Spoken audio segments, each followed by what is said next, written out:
Kingdom में सबसे highest group की तरफ चल रहे हैं, that is called as angiosperms. Angio का मतलब होता है जहाँ पे सीड्स जो हैं वो कवर्ड हैं।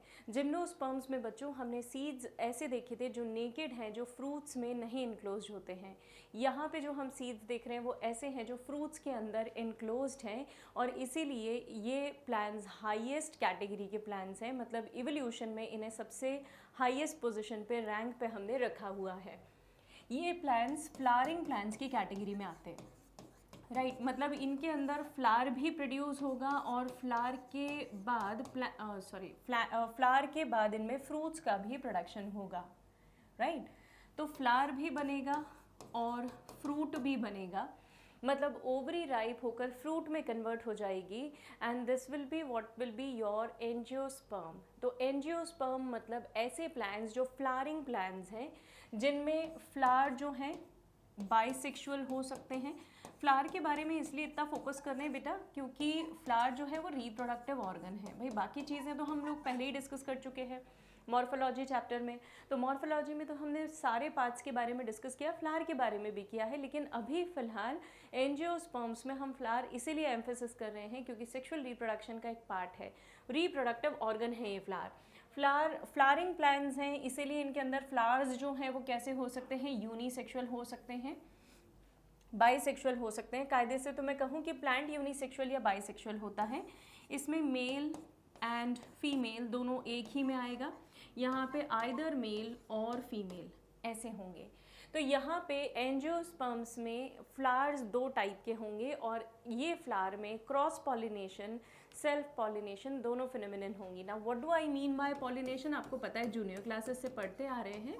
पॉलिनेशन का मतलब होता है पोलन ग्रेन्स का ट्रांसफ़र होना। तो पोलन ग्रेन का ट्रांसफ़र होना कहाँ से, एंथर से। एंथर में प्रोड्यूस होते हैं ना पोलन ग्रेन, तो एंथर से स्टिग्मा के ऊपर इनका ट्रांसफ़र होता है। Stigma is the female reproductive part. Anther कैसा होता है, ऐसा बाइलोब स्ट्रक्चर है जिसे हम एंथर बोलते हैं। It is holded by a thin filamentous structure, we call it as filament only. Stigma कैसा है, ऐसा वाइड पोर्शन है, लैंडिंग प्लेटफॉर्म है जहाँ पे पोलन ग्रेन्स आएंगे, और नीचे एक राउंड सैक लाइक स्ट्रक्चर होगा, we call that as ovary. So stigma बीच वाला पोर्शन स्टाइल होता है जहाँ से पोलन ट्यूब अंदर एंटर करती है, और सबसे बेस वाला पोर्शन जो है that is what is called as ovary. तो ये मेरे मेल और फीमेल रिप्रोडक्टिव ऑर्गन्स हैं फ्लावर में, और यहाँ पे एंथर के बर्स्ट होने के बाद जो पोलन ग्रेन्स होंगे वो रिलीज होंगे और किस पे ड्रॉप होंगे, स्टिग्मा पे होंगे। So this is how the process of pollination takes place in the plants. अब ये जो प्रोसेस मेरे प्लांट्स के अंदर हो रही है उसमें ये जो पोलन ग्रेन है ये गैमीट है। एक्चुअली ये गैमीट नहीं है, पोलन ग्रेन के अंदर जो दो न्यूक्लियस होते हैं दोज आर मेल गैमीट, ये मेल गैमीटोफाइट है। ऐसे ही फीमेल गैमीटोफाइट ये है, राइट इसके अंदर ओव्यूल होगा, दैट वुड बी गैमीट। दो प्रोसेस होती है हमारे प्लांट्स में, एंजियोस्पर्म्स में दो टाइप की प्रोसेस होती हैं। एक होती है मेगास्पोरोजेनेसिस और एक होती है microsporogenesis. We call next as microsporogenesis. Microsporogenesis में ये एक सेल जो है that gets divided into 4 cell, है ना, चारों हेप्लॉइड होंगे बच्चों, मियोसिस से होगी ये process. This is microspore mother cell MMC, इससे 4 स्पोर्स बनेंगे और ये चारों कैसे होंगे, हेप्लॉइड होंगे। फाइन, ये गैमीटोफाइट है, दिस इज नॉट गैमीट। ये हमारा मिसकंसेप्शन होता है कि हम पोलन ग्रेन को गैमीट समझ लेते हैं। ये पोलन ग्रेन इंटाइन मैंने ड्रॉ की है। अब जो ये वेवी लाइन मैं ड्रॉ कर रही हूँ दिस इज एक्साइन। ये बहुत टफ होती है बच्चों, रिजिड होती है, बहुत सपोर्टिव होती है, ये किसी भी तरीके के एसिड से रेजिस्टेंस प्रोवाइड करती है, हाई टेम्परेचर से, हाई अल्कलाइन कंडीशन से रेजिस्टेंस प्रोवाइड करती है। तो ये मेरी बाहर की टफ लेयर है which is called as exine, और इसके अंदर एक सिंपल नॉर्मल प्रोटेक्टिव लेयर है, we call that as intine. इस पोलन ग्रेन में एक वैक्यूल होगा बच्चों जिसमें थोड़ा बहुत रिजर्व फूड मटेरियल होगा, और जैसे ही ये रिलीज होगा इसमें 2 न्यूक्लियस आपको क्लियरली दिखाई देने लगेंगे। ये जो न्यूक्लियस यहाँ पे प्रेजेंट है यही एक्चुअली मेल गैमीट्स हैं। तो एक मेल गमीटोफाइट में 2 न्यूक्लियस होते हैं and those 2 nucleus are basically male gametes. Right. ऐसे ही जब मैं मेगास्पोरोजेनेसिस की बात करूँगी तो ये मेरे पास मेगास्पोर मदर सेल है, इसको भी हम एमएमसी कहेंगे, but then that is microspore mother cell, this is megaspore mother cell. ये डिफरेंस याद रखेंगे आप। इसका प्लॉइडी लेवल 2n है, ठीक वैसे ही जैसे उसका प्लॉइडी लेवल 2n था। अब ये डिवाइड होगा 4 में, जो कि चारों कैसे होंगे बच्चों, हेप्लॉइड होंगे। लेकिन दोनों के बीच में डिफरेंस ये है कि फीमेल गैमीट जब बनता है ना, ओव्यूल जब बनता है, तो 3 डीजनरेट हो जाएंगे और मात्र एक जो है वो सर्वाइव करेगा। So these 3, any 3, I mean for now sake these three they get degenerate sorry, they get degenerate and only one will survive, और ये जो सर्वाइव होगा यही रिप्रोडक्शन में पार्टिसिपेट करेगा, राइट। यहाँ पे जब रिप्रोडक्शन होगा तो मेल गैमीट फीमेल गैमीट तक पॉलिनेटिंग एजेंसी की मदद से ट्रांसफ़र होते हैं। ये पॉलिनेटिंग एजेंसीज लिविंग हो सकती है बच्चों और नॉन लिविंग भी हो सकती हैं। I will give the term for that. ये अगर लिविंग है तो उन्हें मैं कहती हूँ बायोटिक एजेंसीज, है ना। कौन कौन सी लिविंग एजेंसीज हो सकती हैं, तो याद करें, बैट्स जो होते हैं, चमगादड़, ये रात के पौधों में सबसे ज़्यादा पॉलिनेशन की प्रोसेस करते हैं। सो दे आर पॉलिनेटिंग एजेंसीज, इसको हम कैरोप्टेरोफिली बोलते हैं, राइट। ये वैसे दूसरे हमने sexual reproduction in plants chapter में पढ़ा है, लेकिन मैं सिर्फ आपको याद दिला रही हूँ। बर्ड्स भी पॉलिनेशन करती हैं, इसे हम ऑर्निथोफिली बोलते हैं। एनिमल्स भी पॉलिनेशन करते हैं, we call it as zoophily. I wrote the term, the exact term, need to write animals here. Animals भी पॉलिनेशन करते हैं, fine. Birds, bats, animals, insects, even insects के पॉलिनेशन को हम एंटेमोफिली बोलते हैं। ये एंटेमोफिली जो है ये सिर्फ इंसेक्ट्स को, जो पूरा आपका आर्थ्रोपोडा का ग्रुप है, उस पूरे ग्रुप को कंप्राइज करती है और वो पॉलिनेटिंग एजेंसीज के फॉर्म में बिहेव करते हैं, right. So these 3 are my, I mean I'll add insects also. These 4 are biotic agencies, right? Humans भी करते हैं वैसे, but then we come under animals only.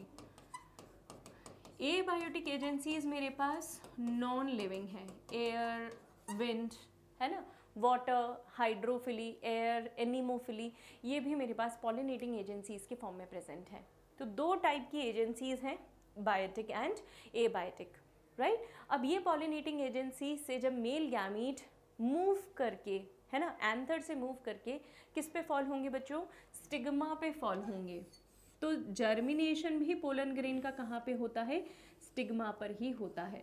ये पोलन ग्रेन लैंड हुआ, आपके दिमाग में क्वेश्चन आ सकता है कि ma'am there is a possibility कि किसी एक स्पीशी का पोलन ग्रेन दूसरी स्पीशी के स्टिग्मा पे फॉल हो जाए, तो क्या उस केस में भी जर्मिनेशन होगा? डेफिनेटली होना चाहिए, है ना, आपके हिसाब से, क्योंकि यहाँ पे जितनी इन्वायरमेंट मतलब जो नेसेसरी कंडीशंस है वो सब प्रेजेंट है। क्या प्रेजेंट है बच्चों? मॉइस्चर। जर्मिनेशन के लिए क्या चाहिए? मॉइस्चर। स्टिग्मा पे मॉइस्चर होगा या वो किसी भी फ्लावर पे हो, लेकिन हमारे प्लांट्स ने इतना प्यारा मैकेनिज्म डेवलप किया है, किसी भी दूसरी स्पीशी का पोलन ग्रेन दूसरी स्पीशी के स्टिग्मा के ऊपर जर्मिनेट नहीं करेगा। क्यों नहीं करेगा बच्चों? क्योंकि इन दोनों में आपस में म्यूचुअल पहले एक इंटरैक्शन होता है, दोनों एक दूसरे को जानते समझते हैं। अगर सेम स्पीशी का है तो जर्मिनेशन हो जाएगा, नहीं है सेम स्पीशी का तो जर्मिनेशन बिल्कुल नहीं होगा। उसे हम पोलन पिस्टल इंटरैक्शन बोलते हैं। Class 12 sexual reproduction in flowering plants chapter में आप पढ़ेंगे इसे डिटेल में। तो यहाँ पे पोलन ग्रेन का पिस्टल से इंटरैक्शन होता है, और जब ये पता चल जाता है, रिकग्निशन फैक्टर्स जो है वो मैच हो जाते हैं, कॉम्प्लीमेंट्री हो जाते हैं, तो हमें ये अंदाज़ा हो जाता है कि हाँ अब यहाँ पे जर्मिनेशन हो सकता है। अब यहाँ पे पोलन ट्यूब जर्मिनेट करेगी बेटा, केमोट्रोपिज्म से इस पोलन ट्यूब को अट्रैक्ट करके हम इस ओव्यूल तक भेज देंगे। यहाँ पर आने के बाद वो अपने दोनों न्यूक्लियस को रिलीज़ कर देगी, क्योंकि पोलन ग्रेन में 2 न्यूक्लियस है, याद करें अभी बताया है। ये दोनों न्यूक्लियस वो यहाँ पर आकर रिलीज़ कर देगी। एक न्यूक्लियस जो है ये हमारा एक न्यूक्लियस जो है ये एग सेल के साथ फर्टिलाइज करेगा, तो ये true fertilisation and this will give you zygote. Zygote unicellular होता है लेकिन डिप्लॉयड होता है, ध्यान रखेंगे। ये जाइगोट में अब रेगुलर माइटोटिक डिवीजन होंगे और मल्टी सेलुलर स्ट्रक्चर, एम्ब्रियो बनेगा। Again the ploidy level is 2n। Embryo बनने के बाद ये जो एम्ब्रियो डेवलप हुआ है, ये एम्ब्रियो बनने के बाद let me create the space, fine. ये एम्ब्रियो बनने के बाद this will get converted into seed, है ना, बीज बन गया। ओव्यूल के आसपास के जितने भी इंटेग्यूमेंट्स थे उन्होंने सीड कवर बना दिया। ये ओव्यूल का एक टिपिकल स्ट्रक्चर है, this is the common structure. यहाँ पे 3 सेल्स प्रेजेंट होते हैं बच्चों, यहाँ पे 2 पोलर न्यूक्लियाई और ऊपर पे 3 सेल्स प्रेजेंट होते हैं, ठीक है। ऊपर में जो 3 सेल्स प्रेजेंट हैं इन्हें मैं एंटीपोडल सेल्स बोलती हूँ, these are called as antipodal cells. बीच में जो 2 सेल्स प्रेजेंट हैं we call them as polar nuclei, right, we call them as polar nuclei. यहाँ पे सेंट्रल सेल जो है we call it as egg, और आसपास के जो 2 सेल्स हैं ये दोनों सेल्स, इन्हें हम बोलते हैं साइनर्जिड्स। आई बात समझ में? तो अब ये वाले स्ट्रक्चर्स जो दिख रहे हैं ना बच्चों आपको, ये वाले स्ट्रक्चर इनको हम कहते हैं इंटेग्यूमेंट्स। इंटेग्यूमेंट्स सीड का कवरिंग बनाते हैं, सीड कोट बनाते हैं, और इस तरीके से हमारा सीड जो है वो वेल प्रोटेक्टेड रहता है। बाद में मतलब जब एक बार सीड बन चुका है तो ये इंटेग्यूमेंट से सीड कोट बन गया, और ये पूरा हिस्सा, इसके आसपास जितना भी ओवरी का पोर्शन है वो पक जाएगा, राइप हो जाएगा, और वो किस में कन्वर्ट हो जाएगा, फ्रूट में कन्वर्ट हो जाएगा, राइट। ये पूरी प्रोसेस में डिप्लॉयड सेल बना है, इसलिए इसको हम एक्चुअली डिप्लॉन्टिक साइकिल बोलते हैं। We call this cycle as diplontic cycle. तो एंजियोस्पर्म्स और जिम्नोस्पर्म में टिपिकली यही प्रोसेस होती है। जिम्नोस्पर्म्स भी डिप्लॉन्टिक साइकिल करते हैं और एंजियोस्पर्म्स भी डिप्लॉन्टिक साइकिल फॉलो करते हैं। क्योंकि यहाँ पर 2 न्यूक्लियस थे मेल गैमीट के, और 2 अलग अलग सेल से फ्यूज़ हुए, एम्ब्रियो सैक के 2 अलग अलग न्यूक्लियस से फ्यूज़ हुए, तो क्योंकि 2 बार फ्यूजन हुआ है we call this as double fertilisation. और डबल फर्टिलाइजेशन से मेरे पास जो प्रोडक्ट्स आते हैं वो 2 आते हैं। I will mention those products for you.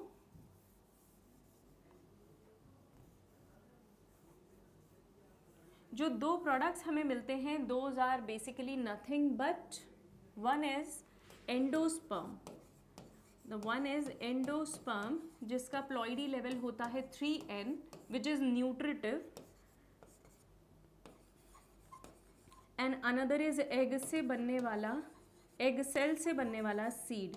Seed का प्लॉइडी लेवल होता है बेटा 2n। तो ये 2 बार फर्टिलाइजेशन हुआ है, एक बार सीड बनाने के लिए और एक बार एंडोस्पर्म बनाने के लिए, इसलिए इसे हम कहते हैं डबल फर्टिलाइजेशन। आई बात समझ में? तो डबल फर्टिलाइजेशन का आउटकम क्या क्या हो गया, सीड बन गया, सीड का नरिशमेंट बन गया दैट इज एंडोस्पर्म, और बाहर की एक प्रोटेक्टिव कवरिंग बन गई that is called as seed coat, right. And then ovary जितनी भी थी यहाँ पे वो पूरी राइप होकर किस में कन्वर्ट हो गई है, फ्रूट्स में कन्वर्ट हो गई है। This is what is called as double fertilisation. जहाँ पे सिर्फ एग सेल से सीड बनता है इसे हम सिनगैमी भी बोलते हैं, और ट्रू फर्टिलाइजेशन भी बोला जाता है। तो सिनगैमी और ट्रू फर्टिलाइजेशन का मतलब होता है जहाँ पे ट्रू न्यूक्लियस का फ्यूजन है, मेल फीमेल न्यूक्लियस का फ्यूजन है, right. Since we have already discussed about these points, anthers जो हैं वो मियोसिस करते हैं और मियोसिस से पोलन ग्रेन्स बनते हैं। पोलन ग्रेन्स का प्लॉइडी लेवल कैसा होता है, आधा। फीमेल सेक्स ऑर्गन को हमने कार्पल बोला है या पिस्टल बोला है, राइट। पिस्टल जो है फीमेल रिप्रोडक्टिव ऑर्गन है जिसमें स्टिग्मा, स्टाइल और ओवरी ये 3 हिस्से होंगे। We already talked about it, ऐसा स्ट्रक्चर है ना। तो ये जो फ्लैट प्लेटफॉर्म है उसको हमने स्टिग्मा बोला, सिलिंड्रिकल स्ट्रक्चर को हमने स्टाइल बोला, इस बेस को हमने ओवरी बोल दिया। बस इसी की बात यहाँ पे चल रही है। पॉलिनेशन भी ऑलरेडी टॉक्ड अबाउट कि पॉलिनेशन किन किन में कैसे कैसे पॉलिनेशन होता है। I mean cross pollination, self pollination. Self का मतलब सेम एंथर और सेम प्लांट के स्टिग्मा या सेम फ्लावर के स्टिग्मा के बीच में पॉलिनेशन हो गया हो, राइट। और क्रॉस का मतलब यहाँ किसी और का पोलन ग्रेन जो है किसी और स्टिग्मा पे जाके लैंड हो गया हो, so that is called as cross pollination. Cross मतलब मूव कर गया हो। ये एक फैक्ट है, ये याद रखिएगा। Smallest angiosperm is Wolffia. These all are the examples of angiosperms. ये एक टिपिकल फ्लावर का स्ट्रक्चर है, राइट, जहाँ पे हमारे पास 4 व्हर्ल्स होते हैं। ये 4 वर्ल्स मेरे पास कुछ इस तरीके से हैं ऑर्डर में। जो आउटर मोस्ट वर्ल होता है we call it as sepals, उसके अंदर का वर्ल जो है that is called as petals, right. Petals colourful होती हैं बच्चों और इंसेक्ट्स को अट्रैक्ट करने के लिए होती हैं, इतनी सुंदर, इतनी कलरफुल, सेंटेड भी होती हैं, तो फ्रैग्रेंस और कलर के कारण इंसेक्ट्स उनके पास में आते हैं अट्रैक्ट होकर और फिर वो पॉलिनेशन करते हैं। तो यहाँ पे पेटल्स प्रेजेंट हैं। सेकेंड लास्ट वर्ल जो होगा या second last inner most whorl जो होगा that is called as male part, we call it as androecium, right. Male part को एंड्रोशियम बोला जाता है। And inner most the most safest area जिसको हमने सबसे ज़्यादा संभाल के अंदर हाईली प्रोटेक्शन में रखा हुआ है that is called as gynoecium. Gynoecium मतलब फीमेल पार्ट, फाइन। तो ये 4 वर्ल्स हैं। ये आपको ग्रीन सेपल्स दिख रही हैं बेटा, इनका काम होता है फ्लावर की बड को प्रोटेक्ट करना और फ्लावर के जो लोअर पार्ट्स हैं, आई मीन पार्ट्स को लोअर साइड से प्रोटेक्ट करना। That is what is the function of calyx, right, which is collection of sepals. Then we move to the innermost whorl which is called as collection of petals. Collection of petals मतलब बहुत Corolla, collection of petal is called as corolla and इसका function क्या है, insects को attract करना for pollination. Then we have male part and female part जिसके बारे में हम already discuss कर चुके हैं। बीच वाला हिस्सा जो आपको दिख रहा है that is female part और ये वाले जो structures दिख रहे हैं they are called as male part. This one, this one, this one, this one and this one. Right, these are called as male part. तो मेल और फीमेल दोनों एक ही फ्लावर में है। So this is the diagram of a typical bisexual flower. This is the life cycle जो मैंने आपको बताई थी अभी, एक बार फिर से इस पिक्चर के थ्रू एक्सप्लेन कर देती हूँ। सपोज ये मेरा एक फ्लावर है, दिस इज टिपिकल फ्लावर। इस फ्लावर को हम बाइसेक्सुअल बोल सकते हैं क्योंकि इसमें एंथर भी दिख रहा है, स्टिग्मा भी दिख रहा है। इसके सिर्फ एंथर को कंसिडर कीजिए। इस एंथर में मियोसिस होगा, आई एम सो सॉरी, इस एंथर में मियोसिस होगा और मियोसिस से माइक्रोस्पोर्स बनेंगे। These are the microspores which are haploid, right. Microspores पहली बार जब बने ना बच्चों तब मियोसिस से बने हैं और उसके बाद जब डेवलप होकर पोलन ग्रेन बनाएंगे they will undergo mitosis, right. उसके बाद यहाँ पे फीमेल पार्ट को फोकस करिए ज़रा। फीमेल पार्ट ओवरी है, ओवरी में छोटे छोटे से ओव्यूल्स प्रेजेंट होते हैं। ये ओव्यूल्स भी हेप्लॉइड है ना, और ये ओव्यूल्स यहाँ पे अंदर सेफ प्रोटेक्टेड हैं, ये यहाँ पे प्रेजेंट हैं। प्लेसेंटा से कनेक्टेड हैं ताकि इन्हें कॉन्टिन्यूसली क्या मिल सके, नरिशमेंट मिल सके।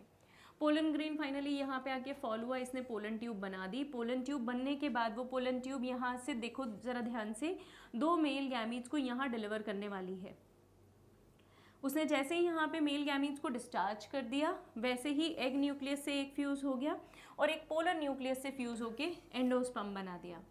फाइनली ये जो एम्ब्रियो है, इस एम्ब्रियो को एंडोस्पर्म से नरिशमेंट मिलेगा, है ना, that is what is food supply. और जो इंटेग्यूमेंट्स हैं वो कन्वर्ट हो जाएंगे किसमें, सीड कोट में या सीड कवरिंग में कन्वर्ट हो जाएंगे। अब ये डॉर्मेंट पड़ा रहेगा बेटा काफ़ी लंबे समय तक, ये बस ऐसा ही शांत पड़ा रहेगा जब तक इसे मौका नहीं मिल जाता जर्मिनेट करने का, मतलब इसे फेवरेबल इन्वायरमेंटल कंडीशंस नहीं मिल जाती। जैसे ही मिल गई वैसे ही पहले रेडिकल आया which will be future root, है ना, आगे चल के जो रूट बनाने वाला है। एंड दूसरा आया मेरे पास स्टेम, प्लूम्यूल। प्लूम्यूल मतलब जो फ्यूचर स्टेम है जो आगे चल के क्या बनाने वाली है, स्टेम बनाने वाली है। So this is how this seed gets germinate and again फिर वही प्रोसेस होगी, रिप्रोडक्टिव स्ट्रक्चर्स बनेंगे एंड देन अगेन गैमीट्स बनेंगे। फाइन, जहाँ गैमीट्स बन रहे हैं जैसे मेगास्पोर और माइक्रोस्पोर, ये स्पोरोफिटिक जनरेशन है। ओके, स्पोरोफिटिक जनरेशन इनके अंदर शॉर्ट लिव्ड होती है और नॉन फोटोसिंथेटिक होती है। ये फोटोसिंथेसिस नहीं कर सकती बच्चों, ठीक है। डिप्लॉन्टिक साइकिल में स्पोरोफिटिक फेज जो है वो शॉर्ट ड्यूरेशन की होती है and the ploidy level is haploid. Haploidy structures या हेप्लॉइड स्ट्रक्चर्स फ्यूज होकर डिप्लॉइड इंडिविजुअल बनाते हैं और फिर शुरू होती है गैमेटोजेनेसिस की प्रोसेस, राइट। अगर इस पर्टिकुलर प्लांट के बारे में बात करूं, जिम्नोस्पर्म के बारे में मैं अगर बात करूं तो जिम्नोस्पर्म्स या एंजियोस्पर्म्स रादर, एंजियोस्पर्म्स जो हैं वो डबल फर्टिलाइजेशन को फॉलो करते हैं और इनका पूरा लाइफ स्पैन जो है वो डिप्लॉइड प्लांट के फॉर्म में ही कटता है, सिर्फ गैमीट्स इनके हेप्लॉइड कंडीशन में आते हैं।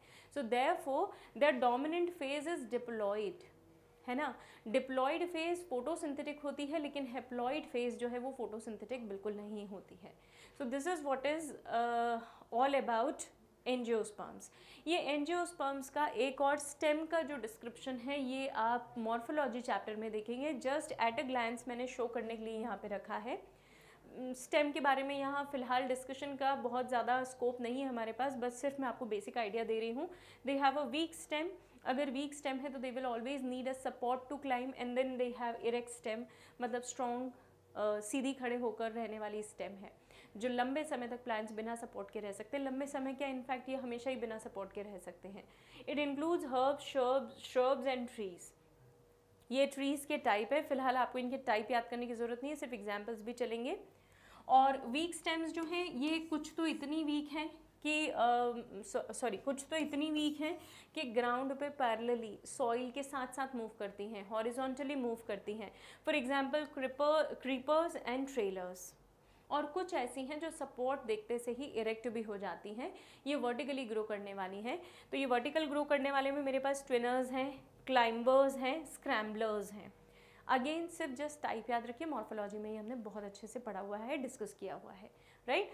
ट्रीज़ की कैटेगरी जो है वो इरेक्ट स्टेम में आएगी, तो उसमें मेरे पास कल्म, कॉडेक्स, एक्सक्रेंट एंड डेलिक्वेसेंट, इस तरीके के ट्री, जो टिपिकल ट्री हम बनाते हैं ना हमारी ड्राइंग बुक्स में बचपन से, दैट इज़ डेलिक्वेसेंट ट्री।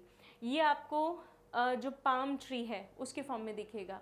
फिर हिली रीजन्स में आपने पाइन ट्रीज देखे होंगे, they are excurrent type, okay.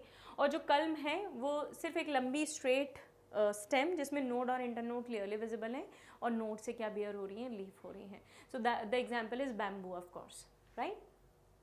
So this was all about angiosperms. This is the class of angiosperm, है ना, जिनको हम स्पेसिफिकली डाइकॉट में, मतलब सीड को स्प्लिट किया तो 2 कॉटिलिडन्स में स्प्लिट हुआ है, that is a dicot seed. मोनोकॉटिलिडन, अगर आप सीड को स्प्लिट करने की कोशिश करें तो वो सीड जो है वो सिर्फ एक ही भाग में या इरेगुलर पार्ट में टूटे, मतलब इक्वल पार्ट्स में वो ब्रेक नहीं होगा, तो that is called as monocot. Example maize है, राइस है। और अगर इक्वल हिस्सों में टूटता है जैसे मूंगफली है, चना है, तो उसको हम किस में रखते हैं, डाइकॉट में रखते हैं। These are the classes of angiosperm, monocot and dicot. दोनों के डिफरेंसेस हैं। जैसे मोनोकॉट जो है, मोनोकॉट का रूट जो है, रूट सिस्टम जो है that is fibrous type of root system, जबकि मेरा डाइकॉट का रूट सिस्टम कैसा है, टैप, है ना। Here I am mentioning dicot and here I am mentioning monocot. ट्राइमेरस flowers होते हैं मोनोकॉट में। ट्राइमेरस का मतलब है बच्चों ऐसे 3 पेटल्स या फिर मल्टीपल ऑफ 3, और डाइकॉट में मेरे पास 5 पेटल्स होते हैं, ऐसे मेरे पास 5 पेटल्स हैं, या फिर multiples of 5, like this. So this is how they have arrangement of flowers. यहाँ पे वास्कुलर बंडल्स जो है ना बच्चों, स्कैटर्ड होते हैं, जबकि यहाँ पे प्रॉपर रिंग फॉर्म में अरेंज्ड होते हैं। डाइकॉट शो सेकेंडरी ग्रोथ, है ना, हमने पढ़ी हुई है एनाटॉमी में, but they don't show secondary growth, इनकी सेकेंडरी ग्रोथ नहीं होती है ना, they don't show secondary growth. So this is how there are so many differences between monocot and dicot. कुछ डिफरेंसेस मैंने अभी यहाँ पे फिलहाल कवर किए हैं। चलिए अब हम कुछ लाइफ साइकिल्स के बारे में पढ़ लें। वैसे हमने इन सब के बारे में पूरे चैप्टर में ऑलरेडी पढ़ लिया है, लेकिन सिर्फ अब आपको इनको नाम से बता रही हूँ। एनसीईआरटी में ये बिल्कुल आखिरी में टॉपिक दिया है, लेकिन आप याद करें हमने फर्न की लाइफ साइकिल पढ़ी है बच्चों, ब्रायोफाइटा के बारे में भी हमने पढ़ा था, और अभी मैंने एंजियोस्पर्म के बारे में भी बता दिया। तो जस्ट इस साइकिल के फॉर्म में मैं इसको समराइज करूँगी।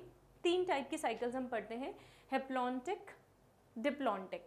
दोनों के बीच का इंटरमीडिएट जो है दैट इज हेप्लोडिप्लॉन्टिक, राइट। हेप्लॉन्टिक जो है ये मोस्टली एल्गी शो करती हैं, जैसे वॉल्वॉक्स है, क्लेमाइडोमोनाज है, स्पाइरोगायरा है, they are going to show, right. Diplontic जो है ये मेरे एंजियोस्पर्म्स और जिम्नोस्पर्म्स शो करते हैं, और हेप्लोडिप्लॉन्टिक जो है ये फ्यूकस शो करता है। फाइन, चलिए एक एक करके देख लेते हैं। ये हेप्लॉन्टिक लाइफ साइकिल है बेटा, जिसमें आपको ये मैक्सिमम पोर्शन जो पिंक से दिखाई दे रहा है, दिस इज बीइंग डोमिनेंट, और वहाँ पे जो मैक्सिमम पोर्शन दिखाई दे रहा है ब्लू से आपको, दैट इज डोमिनेंट फेज। तो डिप्लॉन्टिक साइकिल में डोमिनेंट फेज क्या हो गई, डिप्लॉइड, है ना। और किसकी डोमिनेंट फेज है बच्चों, ये स्पोरोफाइट की डोमिनेंट फेज है। स्पोरोफाइट मतलब लाइफ स्पैन को अगर आप देखेंगे, लाइफ साइकिल को देखेंगे सॉरी, तो किसी भी लाइफ साइकिल में अगर डिप्लॉइड फेज लंबे समय के लिए है तो उसे मैं स्पोरोफाइट कहूँगी, लेकिन अगर डिप्लॉइड फेज कम समय के लिए हो सॉरी अगर हेप्लॉइड फेज ज़्यादा समय के लिए हो तो मैं उसे हेप्लॉन्टिक बोलूँगी। जैसे यहाँ पे गैमीटोफाइट कैसा है, हेप्लॉइड, और वहाँ पे स्पोरोफाइट कैसा है, डिप्लॉइड। यहाँ पे गैमीटोफाइट जो है वो कैसे हैं, हेप्लॉइड। लेकिन गैमीटोफाइट बहुत कम समय के लिए आपको विजिबल होंगे, तुरंत फ्यूज़ होकर डिप्लॉइड इंडिविजुअल बना देंगे और फिर से पूरी साइकिल या पूरे जीवन भर कौन रहेगा, डिप्लॉइड फेज रहेगा डोमिनेंट। आ जाइए पहले वापस से एक हेप्लॉइड साइकिल पे। ये गैमीटोफाइट है बच्चों, गैमीटोफाइट का प्लॉइडी लेवल चेक करो, हेप्लॉइड है, मैक्सिमम ड्यूरेशन पे ये हेप्लॉइड ही रहेगा। अब हेप्लॉइड इंडिविजुअल ने अगर गैमीट्स बनाना है तो मियोसिस तो वो किसी हालत में नहीं कर सकता, क्योंकि अब अगर उसने मियोसिस कर दिया तो आधे का भी आधा हो जाएगा। ये तो अब नॉर्मेलिटी है, ये तो होता ही नहीं है नेचर में, तो वो तो केस आप भूल ही जाइए। तो अगर हेप्लॉइड को मतलब मुझे एन से एन बनाना है तो मुझे क्या करना चाहिए, माइटोसिस। ठीक है, तो एन से एन बनाना है, इसीलिए मतलब गैमीटोजेनेसिस करना है, तो यहाँ पे कौन सी फेज कर दूँ मैं, कौन सा डिवीजन कर लूँ, माइटोसिस। माइटोसिस के बाद दो स्पोर्स बनेंगे बेटा, एक मेल होगा एक फीमेल होगा। मेल और फीमेल दोनों हेप्लॉइड स्ट्रक्चर्स हैं, दोनों व्यूज होंगे और एक इंडिविजुअल आपको कैसा मिलेगा, diploid. So you will get a diploid zygote. अभी जाइगोट ना बहुत कम समय के लिए रहता है। जैसे ही जाइगोट बना उसमें मियोसिस हो गया, मियोसिस होने के बाद स्पोर्स बन गए। अच्छा, मियोसिस हो गया मतलब हेप्लॉइड हो गया। सारे स्पोर्स सर्वाइव नहीं करेंगे, कुछ स्पोर्स जर्मिनेट हो जाएंगे और एक एंटायर प्लांट बना देंगे। मतलब यहाँ पे हेप्लॉइड स्पोर ही पूरा प्लांट बना देगा, पूरा स्ट्रक्चर बना देगा। As in case of algae, as I said, volvox, chlamydomonas, spirogyra, इनमें जो होता है पूरा स्ट्रक्चर कैसा होता है बेटा, हेप्लॉइड। सिर्फ रिप्रोडक्शन के समय पे ये थोड़े समय के लिए डिप्लॉइडी स्टेज में जाते हैं और फिर एंटायर लाइफ साइकिल उनकी किस में रहती है, हेप्लॉइड में। Such a cycle is known as haplontic cycle. Diplontic cycle जो अभी मैंने एंजियोस्पर्म और जिम्नोस्पर्म में बताई आपको, यहाँ पे गैमीटोजेनेसिस के बाद जो स्पोर्स बने हैं, है ना, गैमीटोजेनेसिस में मैंने मियोसिस किया, है ना, मियोसिस करने के बाद स्पोर्स बने और ये स्पोर्स कैसे हैं, सारे के सारे हेप्लॉइड हैं। मेल स्पोर अलग बनेगा, फीमेल अलग बनेगा, दोनों फ्यूज होंगे। फ्यूज होने के बाद syngamy is what, true fertilisation और फ्यूजन। सिनगैमी के बाद एक डिप्लॉइड जाइगोट बना। अभी डिप्लॉइड जाइगोट मियोसिस नहीं करेगा, जाइगोट में टिपिकल माइटोटिक डिवीजन होंगे जैसे ह्यूमंस में होते हैं। तो अगर माइटोटिक डिवीजन होंगे बेटा तो डेफिनेटली ये जाइगोट माइटोसिस करके एक स्पोरोफाइट बनाएगा जिसका प्लॉइडी लेवल 2n ही रहेगा, क्योंकि माइटोसिस के बाद तो प्लॉइडी लेवल चेंज नहीं होता। हेप्लॉइड है तो हेप्लॉइड रहेगा, डिप्लॉइड है तो डिप्लॉइड रहेगा। So it was 2n, so this is 2n। अब ये ये स्पोरोफाइट पूरा जीवन निकाल देगा, लेकिन ये स्पोरोफाइट कैसा है, डिप्लॉइड। और जब इसे रिप्रोडक्शन करना होगा तब ये क्या करेगा, गैमीटोजेनेसिस। गैमीटोजेनेसिस में गैमीट्स बनाएगा मियोसिस के थ्रू और फिर मियोसिस के बाद जो गैमीट्स फ्यूज होंगे वो एक डिप्लॉइड जाइगोट बना देंगे and the process goes on. This is called as diploid cycle, diplontic cycle. और इंडिविजुअल कैसा बनेगा, डिप्लॉइड।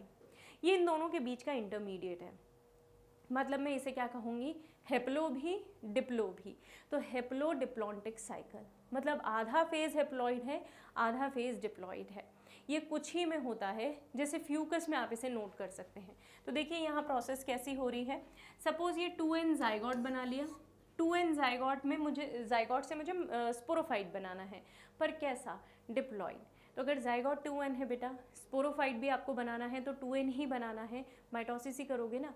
ये आपने माइटोसिस कर दिया, माइटोसिस से स्पोरोफाइट 2n बना। अब मुझे रिप्रोडक्शन वाले स्टेज में इससे स्पोर्स बनाने हैं। तो जब मैं स्पोर्स बनाऊंगी तो मियोसिस करा, ये जू स्पोर बने, क्योंकि फ्लैजेला होगा इसलिए we call it as zoospore, consider it to be spore only. Spores आधे आधे हैं प्लॉइडी लेवल में, ये आधे आधे डेवलप होंगे और किस में कन्वर्ट हो जाएंगे, गैमीटोफाइट में। गैमीटोफाइट माइटोसिस करेगा और गैमीटोफाइट माइटोसिस करके गैमीट्स बना देगा, है ना। मेल गैमीटोफाइट मेल गैमीट्स बनाएगा, फीमेल गैमीटोफाइट फीमेल गैमीट बनाएगा। दोनों गैमीट्स फिर बाद में फ्यूज होंगे और you will get a zygote 2n, फिर माइटोसिस, अगेन डेवलपमेंट, और यहाँ तक डेवलपमेंट है और फिर यहाँ पे मियोसिस है, राइट। तो यहाँ पे बेसिकली हेप्लोडिप्लॉन्टिक साइकिल में आधा फेज हेप्लॉइड है, आधा डिप्लॉइड है। This is what is life cycle of plants, right. तो we have studied 3 different cycles. तीनों के एग्जाम्पल याद रखिएगा, नीट के पॉइंट ऑफ व्यू से बहुत बहुत बहुत इंपॉर्टेंट है। तो this ends our chapter, right.